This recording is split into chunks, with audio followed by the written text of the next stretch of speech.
कर उनके सैंपल की जांच की जा रही है। कल प्रदेश में सैंपलिंग की संख्या एक बार फिर से बढ़ी और ये 17,000 पार हो गई। कल प्रदेश में कुल 17,221 सैंपल्स की जांच हुई और प्रदेश में अब तक 5,32,505 सैंपल्स की जांच की जा चुकी है। पूल सैंपलिंग के अंतर्गत कल 5-5 सैंपल के 1229 पूल लगाए गए, जिनमें 167 में पॉजिटिविटी देखी गई और 10-10 सैंपल के 110 पूल लगाए गए, जिनमें 24 में पॉजिटिविटी देखी गई। आरोग्य सेतु ऐप में जिन लोगों को अलर्ट जनरेट हुआ है, उनमें से अब तक हम 86,889 लोगों को कॉल कर चुके हैं और उन्हें सावधान कर चुके हैं कि आप किसी न किसी संक्रमित व्यक्ति के नज़दीक आए हैं, इसलिए आप अपना ध्यान रखें। इनमें से 3,420 लोग इस समय क्वारंटाइन में हैं और 167 लोगों ने ये अवगत कराया कि वो संक्रमित हैं और उनका इलाज चल रहा है। 110 लोग पूर्णतः रिकवर होकर के डिस्चार्ज किए जा चुके हैं। आशा वर्कर्स के द्वारा अब तक 17,54,920 प्रवासी कामगारों को घर जाकर के ट्रैक किया गया, उनका हालचाल पूछा गया और उनमें से 1,522 लोगों में कोई न कोई लक्षण मिले। या तो उन्हें ज्वर था, या उनकी सांस फूल रही थी, या खांसी आ रही थी और आशा वर्कर्स ने इसको रिपोर्ट किया। उसके आधार पर अभी तक 1144 प्रवासी कामगारों की टेस्टिंग की गई जो आशा वर्कर्स ने रिपोर्ट किया उनमें से, और उनमें से 185 पॉजिटिव आए और 959 नेगेटिव आए। तो इस प्रकार 16% से अधिक का ये आंकड़ा है जो आशा वर्कर्स ने रिपोर्ट किया उसमें से पॉजिटिविटी का। सर्वेलेंस का कार्य लगातार चल रहा है और अब तक 19,189 इलाकों में सर्वेलेंस का कार्य हुआ है, जिनमें से 6,354 हॉटस्पॉट और 12,835 नॉन हॉटस्पॉट हैं। 1,30,594 टीम दिवस के माध्यम से 97,35,508 घरों का सर्वेलेंस अभी तक किया गया, जिसमें 4,96,85,930 लोग निवास करते हैं। कल 2-3 महत्वपूर्ण शासनादेश इस संबंध में जारी किए गए हैं। 2-3 महत्वपूर्ण व्यवस्थाएं माननीय मुख्यमंत्री जी के निर्देश पर किए गए हैं। एक तो पहले जब किसी व्यक्ति की अस्पताल में मृत्यु होती थी और अगर उसका सैंपल लिया गया है कोरोना वायरस के संक्रमण के लिए, तो जब तक भी वो सैंपल की जांच होकर नहीं आ जाता था, तब तक के लिए डेड बॉडी को रिलीज़ नहीं किया जाता था। तब तक जो मृतक का शरीर है, शव है, वो अस्पताल में ही रहता था और परिजनों को इंतज़ार करना पड़ता था टेस्ट के रिज़ल्ट का। अब ये शासनादेश जारी कर दिया गया है कि टेस्ट के रिज़ल्ट का वेट नहीं किया जाएगा, टेस्ट का रिज़ल्ट बाद में आता रहेगा, लेकिन अगर कोई किसी व्यक्ति की मृत्यु हुई है तो उस मृतक का शव तत्काल उसके परिजनों को सौंप दिया जाएगा और परिजनों के द्वारा वो पूरी सावधानी ली जाएगी जो कि एक संक्रमित व्यक्ति के शरीर के लिए ली जाती है। ये मानते हुए कि उसमें संक्रमण हो सकता है, वो उसका अंतिम क्रियाक्रम करेंगे, लेकिन उनको अब मृतक के शरीर के लिए, शव के लिए बिल्कुल भी इंतज़ार नहीं करना पड़ेगा। ये शासनादेश जारी कर दिया गया है। इसमें कई बार ऐसा देखा जा रहा था, कुछ परिवारों के सामने असमंजस की स्थिति उत्पन्न हो रही थी। दूसरा आदेश ये किया गया है कि जो निजी लैब हैं, निजी प्रयोगशालाएं जो कोरोना वायरस के संक्रमण की जांच करती हैं, उनके द्वारा अभी तक लोगों से, जो लोग अस्पतालों से अपना भेज रहे थे, जो निजी व्यक्ति अपनी जांच करवा रहे हैं, उसमें उनसे 5,000 रुपये, 4,500 रुपये लिया जा रहा था। उसकी जांच का शुल्क 4,500 रुपये लिया जा रहा था। अब उसका मूल्य, उसका जो चार्ज है, उसको नियंत्रित कर दिया गया है।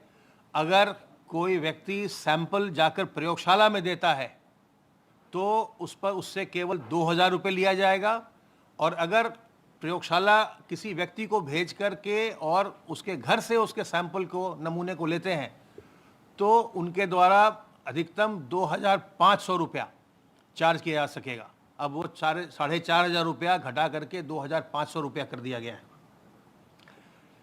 इसके अलावा एक और आदेश किया गया है, वो ये कि अब जो हमारे पीएचसी हैं और जो सीएचसीज हैं, प्राथमिक स्वास्थ्य केंद्र और सामुदायिक स्वास्थ्य केंद्र, उन पर अब ओपीडी की सुविधा प्रारंभ कर दी गई है और वहाँ पर अब ये निर्णय लिया गया है कि कोविड हेल्प डेस्क की वहाँ स्थापना की जाएगी।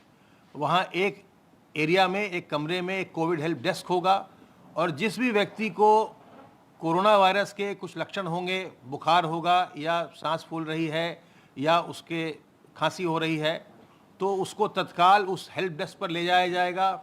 वहाँ उसकी थर्मल स्क्रीनिंग की जाएगी और इंफ्रारेड थर्मोमीटर के अलावा वहाँ पर पल्स ऑक्सीमीटर भी उपलब्ध होगा, जिससे उसके ऑक्सीजन सैचुरेशन की भी जांच की जाएगी और उसके पश्चात तत्काल जैसी आवश्यकता होगी वैसे तत्काल उसको एम्बुलेंस के द्वारा रेफरल उसका किया जाएगा। तो ये 3 महत्वपूर्ण आदेश जारी किए गए हैं।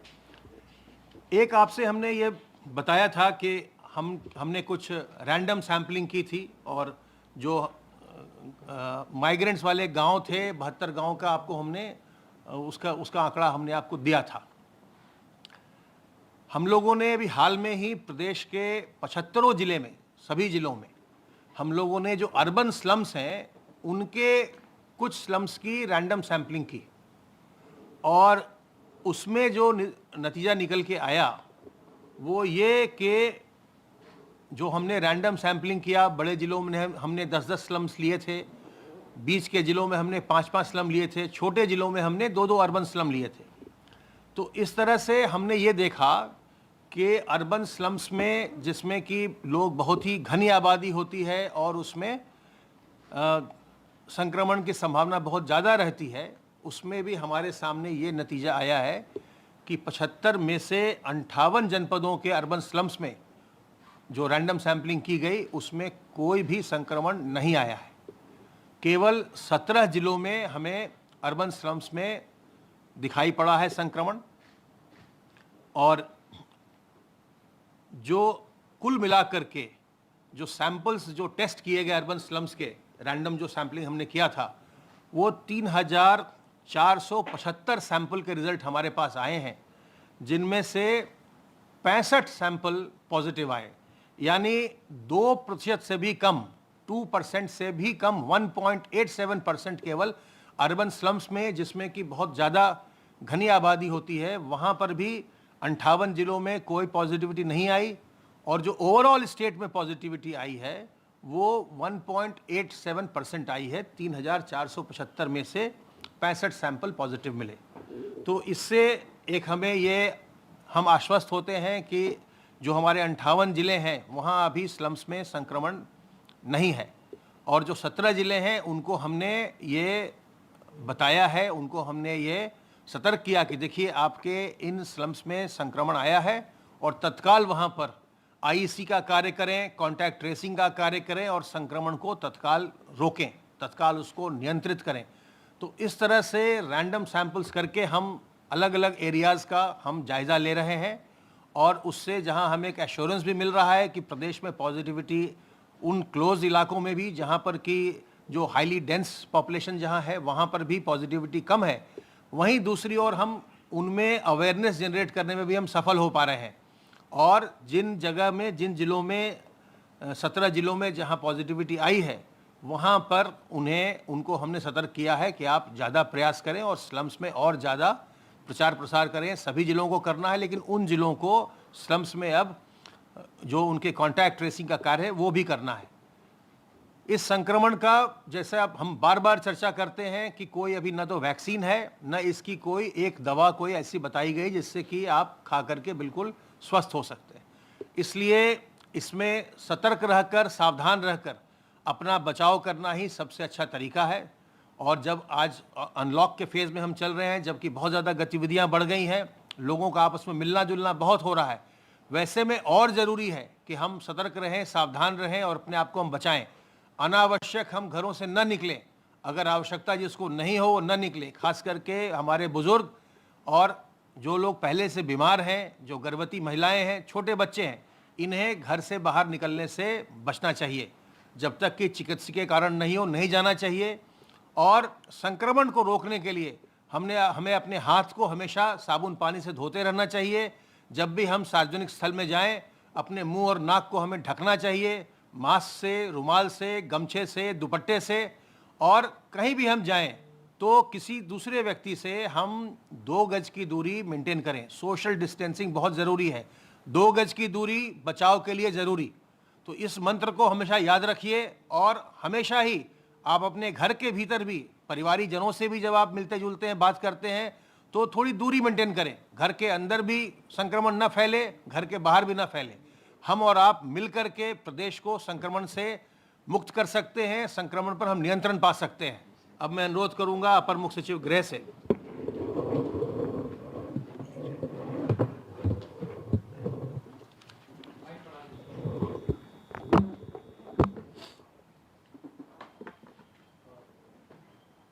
माननीय मुख्यमंत्री जी ने कोविड नियंत्रण के संदर्भ में आज बैठक टीम 11 की ली। उस बैठक में सर्वप्रथम उन्होंने इस बात पर बल दिया कि जो भी सर्वाधिक संसाधन एम्बुलेंसेस के लिए हैं उनका उपयोग हो। डायल 108, डायल 102, नर्सिंग होम्स की एम्बुलेंसेस, गवर्नमेंट मेडिकल कॉलेजेस की एम्बुलेंसेस, इनकी पूरी व्यवस्था दुरुस्त चिकित्सा विभाग रखे।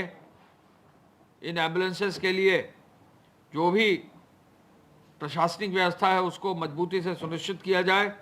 और साथ ही साथ एम्बुलेंस के कर्मियों को भी सुरक्षित रखने के लिए पीपीई किट, मास्क, सैनिटाइज़र और अन्य जो भी सुरक्षा के उपकरण हैं वो व्यवस्था की जाए। मुख्यमंत्री जी ने आदेश दिया कि जहां भी प्रदेश में एम्बुलेंस की व्यवस्था है वो समय से पहुंचना चाहिए, समय के पहले पहुंचना चाहिए। ये ना हो कि किसी भी कारण से कोई भी मरीज, चाहे वो कोविड पेशेंट हो, चाहे नॉन कोविड पेशेंट हो, या जो भी इमरजेंसी का मरीज हो, वो देर से अस्पताल में पहुंचे। मुख्यमंत्री जी ने आज पुनः, चूँकि एक मुद्दा टेस्टिंग का है, आज पुनः मुख्यमंत्री जी ने टेस्टिंग के बारे में डिटेल समीक्षा की है। आप सबको मालूम है कि निरंतर बल देने पर और निरंतर कार्रवाई करने पर जो भी टेस्टिंग की व्यवस्था है वो एक साथ इम्प्रूव करती जा रही है। और आज यानी कल पूरे दिन में 17,221 टेस्ट चिकित्सा विभाग ने और चिकित्सा शिक्षा विभाग ने किए हैं। ये एक बड़ा काम है टेस्टिंग को बढ़ाना। मुख्यमंत्री जी ने आदेश दिया है कि अब टेस्टिंग की व्यवस्था जहां 20,000 और फिर उसके बाद 25,000 की जा रही थी, ये भी आदेश दिया है कि हर जिले में टेस्टिंग की व्यवस्था हो, जिससे कि किसी भी जिले में किसी भी व्यक्ति को किसी अन्य जनपद में जाना ना पड़े। आगे आने वाले समय में टेस्टिंग और बढ़ेगी, ये निश्चित विश्वास सभी हमारे अधिकारियों ने माननीय मुख्यमंत्री जी को दिया। टेस्टिंग लैब लगभग 6 चिकित्सा विभाग की ही इसी माह के अंत तक, नई टेस्टिंग लैब लेवल 2 की इसी माह के अंत तक शुरू हो जाएंगी।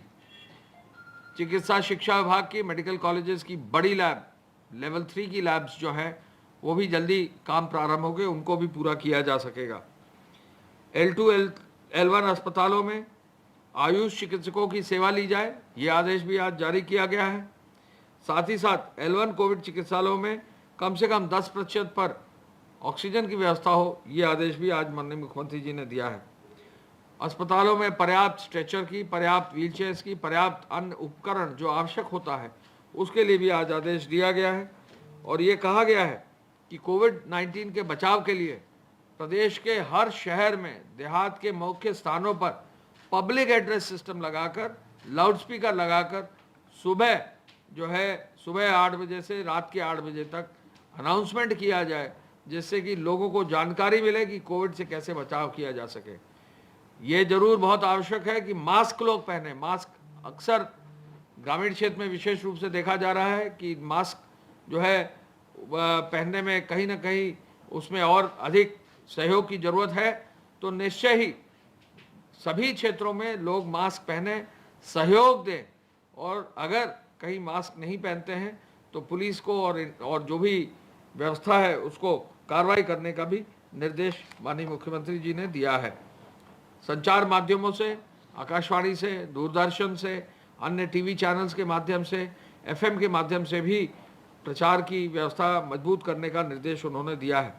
स्थानीय निकायों में, ग्राम पंचायतों में कोरोना के बचाव के लिए अच्छी होर्डिंग्स लगाई जाएं, पोस्टर्स लगाए जाएं, दुकानों और मंडियों में जो है प्रचार किया जाए, ये निर्देश भी दिया है। कोविड हेल्प डेस्क बनाने का प्रत्येक अस्पताल पर, CHC, PHC, जिला अस्पताल और साथ ही साथ जहां भी प्रमुख स्थान है, कोविड हेल्प डेस्क सुबह 8 बजे से रात 8 बजे तक स्थापित करने का भी निर्देश दिया है, जहां पर एक इंफ्रारेड थर्मामीटर भी हो, वहां पर पल्स ऑक्सीमीटर भी हो, सैनिटाइजर भी हो, जिससे कि प्रारंभिक रूप से कोविड के बारे में जांच पड़ताल की जा सके। पुलिस के द्वारा पेट्रोलिंग का निर्देश दिया है। PRV 112 के लिए भी पेट्रोलिंग के लिए आदेश दिए गए हैं। और साथ ही साथ माननीय मुख्यमंत्री जी ने कहा है कि पुलिस पूरे समय जो है पेट्रोलिंग जब करे तो ये इंश्योर करे कि फिर दोबारा जो है जिन क्षेत्रों में पेट्रोलिंग हो रही है वहाँ गलती ना हो। मुख्यमंत्री जी ने निवेश में प्रतिस्पर्धा लाने के लिए जो भी नियम कानून है उनको और सरल करने का निर्देश दिया है। नियमों को सरल करने के लिए जो भी निवेश आकर्षित करने के लिए कार्य है उसके लिए उन्होंने बहुत सख्ती से जो है उद्योग और उद्योग विभाग के सभी अधिकारियों को कहा है कि नीचे तक ये मैसेज चला जाए कि हर उद्योगपति के लिए हर संभव जो नियम है शासन की उसके अनुरूप कार्रवाई की जाएगी। श्रमिकों और कामगारों के लिए रोजगार सुलभ कराने के लिए IADC के द्वारा जो है कार्रवाई की जा रही है। इच्छुक लोगों को बैंकों के माध्यम से पूरा मदद मिल रही है। MSME, ग्राम विकास, पंचायती राज, कृषि एवं सिंचाई में असीम संभावनाएं हैं। मुख्यमंत्री जी ने एक एग्जाम्पल लिया जहां बांदा में एक नदी है जिसको जो है वहां के श्रमिकों और कामगारों ने जुटकर पूरी नदी जो पट गई थी उसको पूरा खोद कर उस पूरे नदी को पुनर्जीवित करने की जो है एक बृहद कार्य किया है, सराहनीय कार्य किया है। इस पर भी माननीय मुख्यमंत्री जी ने जिक्र किया। रोजगार मिले, लोग एक दूसरे का सहयोग करें, कम्युनिटी पार्टिसिपेशन हो, बड़े प्रोजेक्ट्स ले, ये भी एक बहुत अच्छी बात है। हम आपको ये भी बता दें कि कंटेनमेंट जोन में डोर स्टेप डिलीवरी पर भी विशेष रूप से ध्यान देने के लिए मुख्यमंत्री जी ने कहा है और साथ ही साथ कहा है कि शहरी क्षेत्रों में साफ सफाई, नालाओं और सिल्ट सफाई बरसात से पहले उसको भी कर लिया जाए, ये कार्य भी सुनिश्चित किया जाए। गन्ना किसानों पर विशेष रूप से आज बहुत ही बृहद रूप से एक कार्य योजना, एक कार्य माननीय मुख्यमंत्री जी ने सुनिश्चित कराया है। 418 करोड़ से अधिक धनराशि आज एक साथ देते हुए 1 लाख करोड़ गन्ना किसानों का जो है भुगतान गन्ने के पेमेंट का आज पूरा हुआ है। ये कार्य जून माह में ही पूरा हो गया है। जहां एक और गन्ने का पेमेंट अगले सत्र तक लंबित रहा करता था, यहाँ सत्र की समाप्ति के साथ ही जो है काफ़ी बड़ी मात्रा में धनराशि जो है गन्ना किसानों को मिल गई है। इस पर उन्होंने संतोष भी व्यक्त किया। इस पर आज उन्होंने मुजफ्फरनगर, अमरोहा, बाकी अन्य जनपदों के, मेरठ, बाकी जनपदों के भी किसानों से बात की और सभी किसानों ने एक स्वर से प्रदेश सरकार की, गन्ना विभाग की, चीनी मिलों की और पूरी व्यवस्था की उन्होंने तारीफ की। एक किसान ने यह भी कहा कि पहले जो है पर्ची, गन्ने की पर्ची मिलती थी, किसी के कुर्ते में रह जाती थी, धुल जाती थी, गायब हो जाती थी, परेशान होता था किसान। आजकल पर्ची के माध्यम से मोबाइल पर ही उसे सूचना मिल जाती है, जिसके माध्यम से जो मैसेज मोबाइल पर आ जाता है उसी के माध्यम से वो अपना गन्ना डालते हैं। और पर्चियों का सिस्टम जो पर्ची है ये बहुत ही फायदेमंद हुआ है। पहली बार किसानों ने कहा कि जो है गन्ना के विभाग से कोरोना काल होते हुए कहीं दिक्कत किसी को भी नहीं आई है। माननीय मुख्यमंत्री जी ने इस बात को अप्रिशिएट भी किया। माननीय गन्ना मंत्री जी, गन्ना विभाग के सभी अधिकारी, सबको बधाई भी दी। गन्ना किसानों को भी बधाई दी कि सबका सहयोग मिला। अब सभी मिले 119 में से एकमात्र एक मिल छोड़कर सभी मिलों ने अपना काम पूरा किया। इस बार ये भी सुनिश्चित किया गया कि जहाँ भी जिस भी रूप में जो है गन्ना बचा था खेतों में, वहाँ अलग से जो है गन्ना विभाग ने जाकर एक राउंड और फिर दूसरी राउंड में भी अतिरिक्त पर्चियां दी, जिससे कि किसी भी किसान का गन्ना न बचने पाए। माननीय मुख्यमंत्री जी ने इस बात पर बल दिया है कि किसी भी सूरत में लॉकडाउन के बाद अनलॉक की व्यवस्था में लोग अनुशासन में रहे। ऐसे में FIR जो है धारा 188 के अंतर्गत अब 69,000 दर्ज कर दी गई हैं। 1,85,319 लोगों को नामजद किया गया है। 56,000 वाहन अब सीज भी कर दिए गए हैं और एक दिन में 1 करोड़ लगभग 31 करोड़ रुपए की धनराशि भी जो है चालान के रूप में जमा की गई है। जमाखोरों के खिलाफ 705 FIR दर्ज कर दी गई हैं और सूचना विभाग ने भी काफ़ी संख्या में मामले फेक न्यूज़ के टेकअप किए हैं। 1505 मामले संज्ञान में लाकर कार्रवाई भी की गई है। कल 19 जून को 9 मामले संज्ञान में लिए गए हैं। हॉटस्पॉट पर विशेष ध्यान देने की आवश्यकता पड़ेगी। 2545 हॉटस्पॉट्स में जो है 805 थाने पड़ते हैं, 9.5 लाख मकान हैं, 57 लाख लोग हैं। इस पर विशेष बल आज मुख्यमंत्री जी ने कहा है कि जिला प्रशासन और पुलिस और जो भी वहाँ पे चिकित्सा और स्वास्थ्य विभाग के अधिकारी हैं, इसको और मजबूती से कंप्लायंस सुनिश्चित करें। ये भी सुनिश्चित करने के लिए कहा है कि यहाँ पर होम डिलीवरी और यहाँ पर जो सप्लाई है उसकी एक अच्छी व्यवस्था हो। गेहूं क्रय में अब रिकॉर्ड 412 लाख क्विंटल गेहूं का क्रय हो गया है और MSP के अंतर्गत भी 324 लाख क्विंटल गेहूं का किया जा सका है। ये एक बृहद कार्य है गेहूं क्रय का। इस कार्य को बहुत आगे तेजी से बढ़ाया जा रहा है।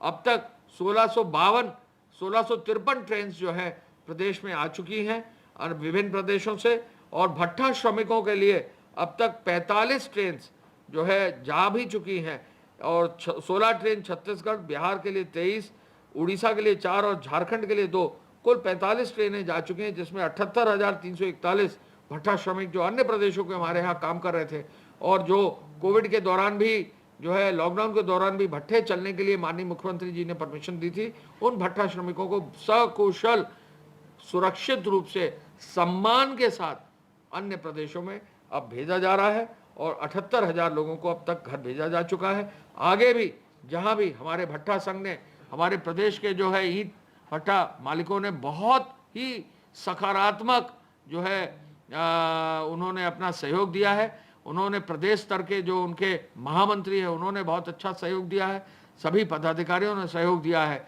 और बहुत ही पॉजिटिव वे में भट्ठा श्रमिकों को उनको घर भेजा जा रहा है और जिला प्रशासन भी इसमें अपना सहयोग दे रहा है। मैं ये भी बताना चाहूँगा कि यहाँ कहीं प्रदेश में कोई भी व्यक्ति किसी भी प्रदेश का अगर बच गया होगा तो अपने जिला प्रशासन से जरूर संपर्क करेगा, जन सुनवाई पोर्टल पर अपना नाम जरूर दर्ज कराएगा, जिससे कि उनको बहुत ही आराम से बिना किसी खर्च के निःशुल्क अपने प्रदेश भेजा जा सकेगा। धन्यवाद। जय हिंद।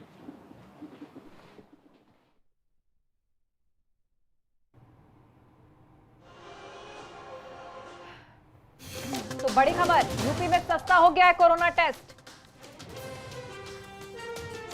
कोरोना की प्राइवेट जांच अब 2,000 रुपए में होगी और यदि होम कलेक्शन मतलब सैंपल की कलेक्शन अगर घर पे होती है तो अधिकतम 2,500 रुपए लिए जा सकेंगे। पर बड़ी खबर इस वक्त की यही कि यूपी में कोरोना टेस्ट सस्ता हो गया है। 2,000 रुपए की प्राइवेट टेस्टिंग अब यूपी में होगी कोरोना के लिए और अगर होम कलेक्शन करवाना है मतलब घर पर आकर अगर सैंपलिंग लेनी है तो उस केस में 2,500 से ज्यादा रुपए अब कोई नहीं वसूल पाएगा। मृत्यु होने पर तत्काल परिजनों को शव सौंपा जाएगा। ये जानकारियां यूपी के स्वास्थ्य विभाग की तरफ से दी गई हैं। निजी लैब में कोरोना की जांच अब 2,000 रुपए में होगी। कोरोना पर यूपी सरकार की प्रेस कॉन्फ्रेंस की बड़ी बातें आप जान लीजिए। 19,189 इलाकों में जो है अब तक टेस्ट किए जा चुके हैं। मृत्यु होने पर तत्काल शव जो है वो परिजनों को सौंपे जाएंगे। प्राइवेट जांच अब 2,000 रुपए में होगी। उत्तर प्रदेश में होम कलेक्शन पर अधिकतम 2,500 रुपए लिए जा सकेंगे, इससे ज्यादा कोई नहीं वसूल पाएगा। सभी जिलों के स्लम में रैंडम सैंपलिंग हुई है और रैंडम सैंपलिंग में 58 जिलों में संक्रमण नहीं मिला है। राहत की बात यह है 3400 रैंडम सैंपलिंग में 65 पॉजिटिव मिले हैं। ये आंकड़ा भी बहुत ज्यादा खतरनाक नहीं है और पिछले 24 घंटे में उत्तर प्रदेश में 817 नए मामले सामने आए हैं। 9,995